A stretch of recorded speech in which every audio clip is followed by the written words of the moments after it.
आप चाहे 10 दिन बाद इस टीम को देखें, चाहे आप 40 दिन बाद देखें या 400 दिन बाद देखें, टीम खेलेगी ऐसा ही।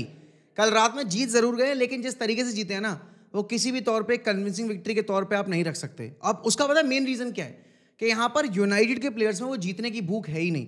बस एक चीज़ करके गेम में अच्छी थी कि हम 10 मैन हुए और उसके बाद हमने गेम निकाल लिया, और वो भी हमने तीनों गोल यहाँ पर सेट पीस पर स्कोर किए। एक वक्त मतलब अब देखो, ये वन ऑफ दोज गेम्स है जहाँ पर आप जो कर रहे थे वो काम कर गया आपके लिए। लेकिन हाँ, कल एक चीज़ देखने को ज़रूर मिली कि ब्रूनो के सेट पीसेस जो हमने स्पोर्टिंग में देखे थे, वो हमें कल एक्चुअल में देखने को मिले हैं। 5 साल लग गए भाई उस परफॉर्मेंस को देखने के लिए।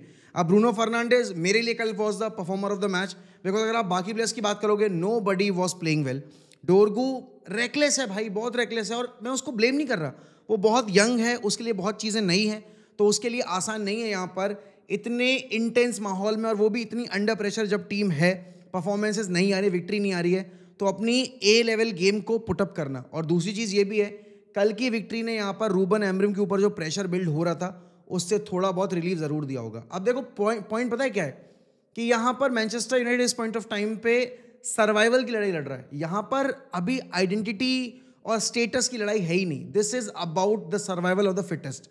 अगर आपकी नीचे बैठी टीमों में से किसी एक टीम ने यहाँ पर क्लोज बाय पॉइंट्स अगर एक्यूमुलेट कर लिए होते, तो अभी यूनाइटेड रेलिगेशन की बैटल लड़ रही होती, क्योंकि कल का मैच जीते ज़रूर हैं, लेकिन अगर आप इप्सविच और हमारी परफॉर्मेंस की बात करोगे, इप्सविच ने बेटर फुटबॉल खेली है।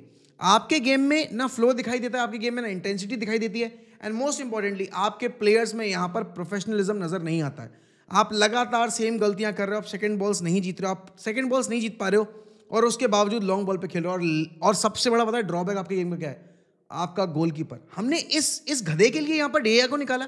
लिटरली मुझे गुस्सा आ रहा है अपने ऊपर कि मैंने कभी ओनाना की वजह से डेहिया के अगेंस्ट बोला कि भाई it's time to move on from David डेया। भाई डेविड डेया इज 10x नहीं, 20x नहीं, 100x नहीं, 1000x better goalkeeper than Andre Onana. And इस पॉइंट ऑफ टाइम पे अगर कल का गेम हम हारते, या फिर अभी रिसेंट गेम्स अगर हमने यहाँ पर परफॉर्मेंस खराब किए हैं, उसका one of the main reason रहा है यहाँ पर आंद्रे ओनाना। कल दोनों गोल इतने क्लमजी कंसीड किया। पहला गोल तो भाई साहब ब्लंडर है। एक गोलकीपर है, और एक अच्छा गोलकीपर हमेशा एक अच्छा कम्युनिकेटर होता है विद हिज बैकलाइन। यहाँ पर ओनाना और उसके बैकलाइन में कोई कम्युनिकेशन रहता ही नहीं है। वो जिस बॉल के लिए जा रहा होता है, एक और डिफेंडर उस बॉल के लिए कंपीट कर रहा होता है। और दूसरा गोल जो कंसीड किया है, उस पर आपको प्रॉपर विजन मिला, आपको पता है बॉल कर्ल होके आ रही है, एक प्लेयर जो इन बिहाइंड रन बना रहा है वो आपको डिसीव करने की कोशिश करेगा, लेकिन उसके बावजूद यहाँ पर आपने अपनी पोजीशन मेंटेन नहीं की। रिफ्लेक्सेस इतने ज़्यादा खराब है, पोजीशन इतनी ज़्यादा खराब है, बॉल हैंडलिंग इतनी ज़्यादा खराब है। और एक चीज़ जो गेम में अच्छी थी आंद्रे ओनाना के, हमें लगता था कि वो अच्छी है, वो भी अभी यहाँ पर बहुत वाहियात चल रही है, और that is the ball playing ability. मैं लिटरली बता रहा हूँ, मजाक नहीं कर रहा। यूनाइटेड ने आंद्रे ओनाना को साइन करके सबसे बड़ी गलती की है। आप यहाँ पर 3-4 मैचेस में अच्छा परफॉर्म कर लो पूरे सीजन में, लेकिन 5 गेम की कॉन्जिक्यूटिव रन ऑफ परफॉर्मेंस आप नहीं दे सकते, तो आप वर्ल्ड क्लास गोलकीपर की कैटेगरी में नहीं बैठ सकते। मुझे नहीं फर्क पड़ता भाई आपका शॉट्स पर सेव परसेंटेज क्या है, आप यहाँ पर गेम क्या डाल रहे हो क्या नहीं डाल रहे हो, लेकिन आप जिस तरीके से गोल कंसीड कर रहे हो, और बेसिक एरर, और वो भी कंटिन्यूस बेसिक एरर। बाइंदर ने शुरुआत में आपके देखा था, आपने गलतियां की, लेकिन उसके बाद उसने इंप्रूव किया अपना game.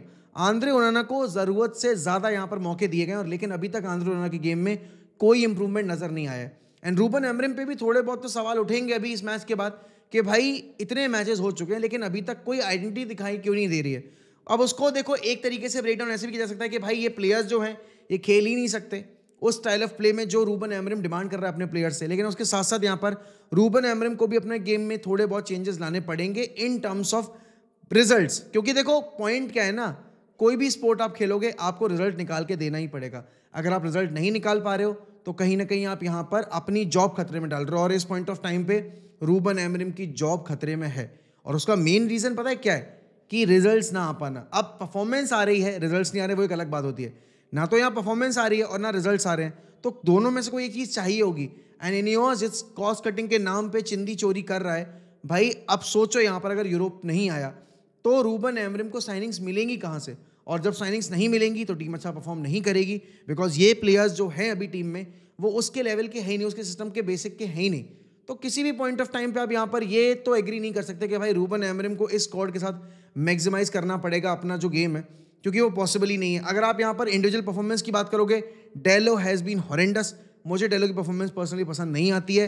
रेस्मस Højlund is very poor यार, मतलब upper body built is poor. अगर आप देखोगे होल्ड अप प्ले जो एक अच्छे गेम में उसकी थी एक साइड, वो भी अभी काम नहीं कर रहा है। Positional play is very very average and most importantly decision making in the final third is the poorest of the poor.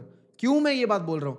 Because कल के गेम में भी इतने सारे इंस्टेंसेस थे जहां पर रूबन एमरिम कमांड कर रहा है यहाँ पर खड़े होके हॉयलैंड को, you have to be in there in the box. अभी तक क्या सिरदर्दी थी कि भाई यहाँ पर हम बॉक्स में बॉल डिलीवर नहीं करते, अब तो बॉल्स भी डिलीवर हो रही है। गर्नाचो लुक्ड वेरी लाइवली, लेकिन अनफॉर्चुनेटली वो डोरगू ने जो चैलेंज किया है यहाँ पर आपके हचिनसन के ऊपर, उसके बाद डोरगू को रेड मिला and that was a fair red. भाई वो बहुत डेंजरस टैकल था, उस भाई 2 हिस्सों में टूटती शिन उसकी, मजाक भी नहीं कर रहा। जिस प्रेशर के साथ यहाँ पर फोर्स एग्जर्ट हो रहा था पैर के ऊपर, बहुत बहुत लकी है यहाँ पर आपका हचिनसन के वो बच गया, बट वो डिजर्वेड रेड था आपके डोरगू के लिए। अब यहाँ पर अगर आप बात करोगे ना, तो एक चीज जो कल के गेम में मुझे अच्छी लगी वो था कैरेक्टर। हम अक्सर यहाँ पर बात करते हैं कि यार यूनाइटेड के प्लेयर्स में कैरेक्टर नहीं है, ये हमेशा लेट डाउन करते हैं टीम को, लेकिन कल 10 मैन जाने के बाद जो एक रिएक्शन चाहिए था प्लेयर्स से, वो एक रिएक्शन देखने को मिलेगा। एंड मोस्ट इंपॉर्टेंट यहाँ पर सबसे अच्छी चीज जो थी, हमने सेट पीसेस के थ्रू गोल स्कोर किए। कंसीड जो हमने किए वो तो बहुत ही लेथर्जिक गोल थे, लेकिन हमने गोल स्कोर अगर देखोगे, हमने अपने 2 डिफेंडर से गोल स्कोर कराए और एक ओन गोल हो गया। ज़र्क्ज़ी की performance with each game better होती जा रही है। एक पॉइंट ऑफ टाइम पे ज़र्क्ज़ी को ऑफलोड करने की बात हम कर रहे थे, लेकिन अगर वाकई देखा जाए तो मेरे हिसाब से यहाँ पर ज़र्क्ज़ी नहीं, Højlund should be लोन्ड out, because Højlund के गेम में बहुत सारी लिमिटेशंस हैं और हॉयलैंड को अगर इंप्रूव करना है अपने आप को, और हॉयलैंड को अगर टीम गेम को अप करना है, तो यहाँ पर उसको अपने गेम को ज़रूर अप करना पड़ेगा।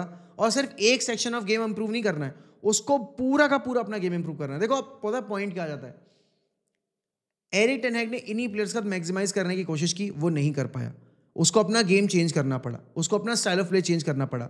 और फिर नेक्स्ट सीजन में आते में जब लोगों ने बोला कि हम आपको लाइक इसलिए हैं, आप वो स्टाइल ऑफ प्ले क्यों नहीं इंप्लीमेंट कर पा रहे हो, जब वो इंप्लीमेंट करने की कोशिश की गई तो यहाँ पर वो सिस्टम बिल्कुल कोलैप्स कर गया। क्योंकि ये प्लेयर किसी एक सिस्टम अगर चेंज करोगे आप, उसमें खेलने लायक है ही नहीं, इनको अपना एक डेफिनेट सिस्टम चाहिए, उसी में सर्वाइव कर सकते हैं। उसके बाद आपने यहाँ पर रूबन एमरिम को अपॉइंट किया है, और रूबन एमरिम ने पहले तो नहीं बोला था कि मैं अपने सिस्टम से कॉम्प्रोमाइज़ नहीं करूंगा, आपको रखना है आप रखो, आपको नहीं रखना है आप मत रखो, लेकिन अगर आप मुझसे ये बोलो कि मैं अपने सिस्टम से कॉम्प्रोमाइज़ करूं, वो मैं नहीं करने वाला। और वही एक चीज़ है, क्यों आधे से ज़्यादा फैन बेस यहाँ पर रूबन एमरिम को काफ़ी ज़्यादा अप्रिशिएट कर रहा है उस चीज़ के लिए, बिकॉज वो सही को सही और गलत को गलत बोल रहा है। लेकिन कल के गेम में एक बार फिर नज़र आ गया कि भाई यूनाइटेड की टीम बेसिक्स पर कितनी ज़्यादा लैक करती है।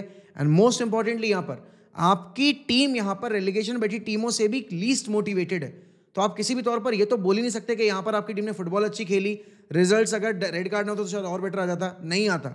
मेरे हिसाब से तो अगर रेड कार्ड ना होता तो शायद हम ये गेम अच्छे से कंफर्टेबली जीत भी ना पाते, बिकॉज हमारे बैक ऑफ द माइंड में ये चलता है ना कि और गोल स्कोर करने हैं, और उस चक्कर में हम बहुत स्पेस पीछे छोड़ देते हैं ना, हम गोल स्कोर करते हैं और हम गोल कंसीड करते ही करते हैं। तो देखते हैं भाई, देखो मुझे तो टॉप 10 में आने की उम्मीद है नहीं, और ऐसी फुटबॉल खेलकर आप रियल सोसिएदाद को यूरोपा में कैसे हराओगे, कोई यहाँ पर पॉसिबिलिटी नज़र नहीं आ रही है। बट लेट्स सी क्या होता है क्या नहीं होता है। बाकी आप लोग जरूर बताइए कमेंट सेक्शन में भाई, आपके हिसाब से यहाँ पर कल का स्टार परफॉर्मर कौन था, और आपके हिसाब से यहाँ पर यूनाइटेड अगर आंद्रे ओनाना को बेचती है तो कौन सा गोलकीपर हमें साइन करना चाहिए। बाकी इसी के साथ मैं आपसे लूँगा अलविदा। प्लीज़ मेरी तहे दिल से गुजारिश है आप लोगों से कि आप प्लीज़ चैनल को सब्सक्राइब करिए, वीडियो को लाइक करिए और कॉमेंट ज़्यादा से ज़्यादा करिए। चलिए इसी के साथ मैं आपसे लूँगा अलविदा, मिलता हूँ अगली वीडियो में। ध्यान रखिए अपना, बाय बाय, टेक केयर।